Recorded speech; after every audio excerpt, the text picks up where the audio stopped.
finally works. Like, it's nicer if it works really quickly, but Yeah. so you always, right? We live and we learn. I want to make sure that everybody can see me. Okay. So yay! We have Jacqueline on board. Yay! And so yay! I know, I'm excited too. Now that you're here, I'm like, oh, I'm not by myself here. Kind of I feel like between the two of us, we might explode. I know. Anyhow, so Jacqueline has a vast experience with service dog training, and she started and runs this nonprofit organization called Partners with Paws. And what I'm going to do is just ask some questions so everybody can get to know this nonprofit organization, because it's amazing. And the first thing I guess I would ask you generally is, what is Partners with Paws? What does it do?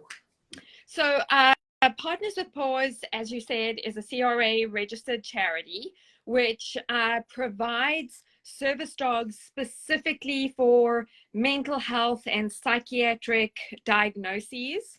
So yeah, that's basically what we do. We train and place psychiatric service dogs. There isn't really too many charities out there that do that specific niche. So yeah, we're kind of cutting edge. Right. And why did you start this nonprofit organization? How did it come to in your mind? So as you said, I've had a lot of experience with different organizations. I used to volunteer. Samson is my second service dog. I personally have a PTSD diagnosis myself. So I was volunteering for National Service Dogs for a very long time, raising money for them. And I got a diagnosis of fibromyalgia and PTSD. And when I started looking for a service dog, I found very quickly that there wasn't any charity that would provide me with a service dog. I was fortunate enough that I was in a position to train and place my own service dog. But when I was going through this process, I found so many people in my situation that I decided at the beginning of the pandemic that I was going to start Partners with Paws to help other people like me. Yeah. No, that sounds good. And so I guess you answered the other question, like, what is the difference between your organization and all the other organizations? I know that there are huge waiting lists in the other organizations. What is your current status for placing dogs, and what is kind of the steps for someone to get a service dog? Well, what you would do, and yes, all the wait lists for the major charities are closed. If you probably qualify for one of their dogs, then that's great. But it's usually the people who don't qualify for one of their dogs, because they don't do the type of dogs we do. Then you would contact me through our website, which is partnerswithpaws.ca. And I know I say that really funny because I do have a South African accent. So that's partners with PAWS.ca. And so you would contact us through the website, and we would ask you different questions. We'd put you in touch with one of our trainers, and then we would take it from there. What's the major difference between us and other charities is that they own and train their own dogs, whereas we have a lot of different options to offer you. We do owner training. We can give you a fully trained dog. We can part train the dog and then have you train it halfway through. We have the flexibility to offer you a lot of different options that will enable you to get a dog much sooner than the other charities. Right. And what do you offer? People always talk about service dogs and how to get certified. What is the status of certification in Ontario? shockingly enough, complicated. there isn't a certification process officially like BC and Alberta, but Partners with Paws does adhere to their standards, and within the next coming year or two, or however long it takes, we will start the application to be Assistant Dogs International accredited. I don't know how long that process takes. It's basically like applying for charitable status. You know, it might go through quickly, it might not. But we will endeavor to live up to those standards so that when Ontario does adopt a standard, then we will be ready. Right. And I guess this is a good segue to you know, everybody's like, what is the reveal? I'm getting messages all the time. Jacqueline, what's happening? I can't make the live. What's going on? Dum, dum, dum. I feel like there needs to be a drum roll. So, yeah. So I'm really excited. We're both excited to share the news that I'm actually going to be, with Imagine Dog Training, one of the trainers that's going to be recommended through Partners with Paws. Yes. And I'm really excited to work with Jacqueline. This is a new segue, new pathway for me and Imagine Dog Training. But I think during our discussions, it came to light that my programs are already in place for service dog training. So yes, there's going to be, there will be added and padded skills and things that I will need to add to my program. And I'm currently doing that. But I can start training service dogs pretty soon, like next week. I would say like taking applications now. Yeah. super excited. And my programs are they will be owner trained, so I will not be training service dogs in my home to pass over. Wade does that, who is our mentor, right, Jacqueline?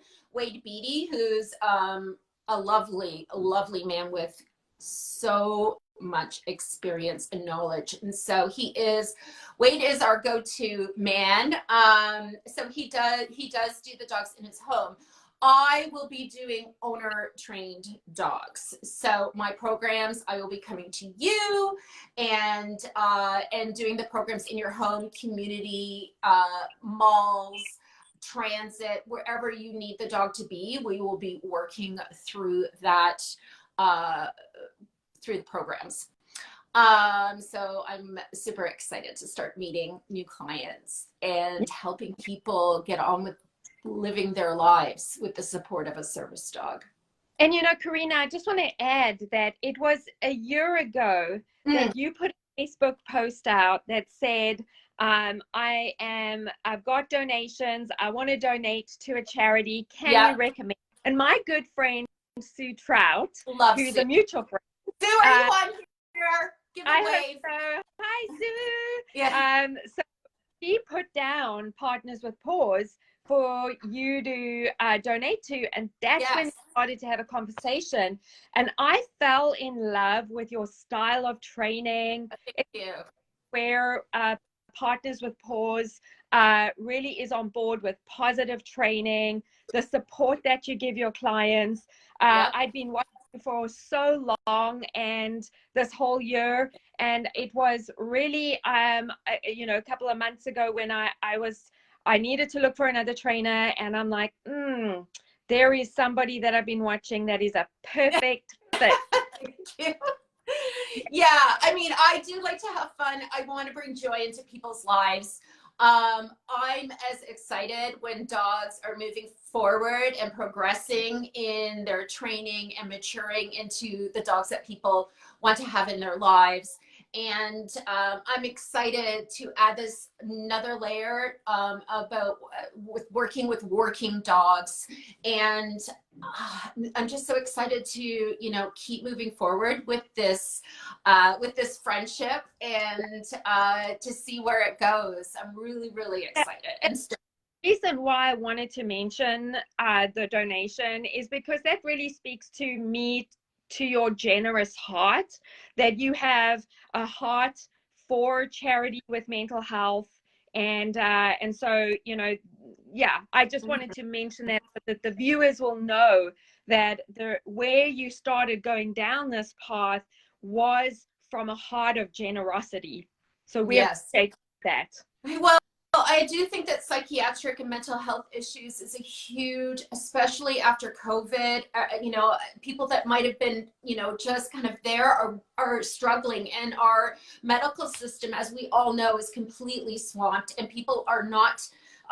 You know, everything's kind of falling apart. So, and I'm of the mind with, especially with mental health issues, there's no one solution. And I think that it's a multifaceted approach to helping people, and it's ongoing. It's not, you know, treatment. It's an ongoing issue with people. And to have a dog in your life, you know, after, you know, for 10, 12 years that can help you mitigate those disabilities, it's a real gift. Yeah. And We at Paws have a slogan that says, partners with Paws, rebuilding lives, because that's what we have really found, that once these dogs are placed, people are able to come off ODSP and they're able to live in society. And truthfully, that is all what we are hoping to do, is just to be contributing to society. As a disabled person, we want to get back out there and contribute to society. I just saw somebody asking the question, how do we fundraise? Somebody asked the question, how do we fundraise? We have lots of ways that you can fundraise. If you go over to the Partners with Paws website, there is a donate now button that'll give you the option to donate through Canada Helps, and you get an automated tax receipt for that because it's a CRA registered charity. We are also at the moment offering a deal where we have a fundraising book called I Love Labs, the Cooper's Lane Lab Legacy. It's an awesome Christmas present. So if you want to buy that for somebody, then that's also a way to donate money. You don't get a tax receipt for that because obviously you're getting a book. But if you donate the book to a first responder through Canada Helps, then you will get a tax receipt, and it means that we get to encourage somebody at Grand River Hospital as well. So that's another way. And then of course we have our massive fundraising event in September, which is Mental Health Awareness Month, called Portember, and you will hear more about that in the coming months. Yay, that's so exciting. Yes, it's great. Super. Does anybody have any other questions? Yes, I'll post the website in the comments. I'll do that when this gets posted in the group. Anybody else? No? Okay. Listen, everyone, thank you so much for joining. Have a great weekend, and feel free to reach out to either myself. You can just do that through Messenger, or Jacqueline. She's open to answering questions as well. We want to help people. All right. Thank you, Jacqueline. And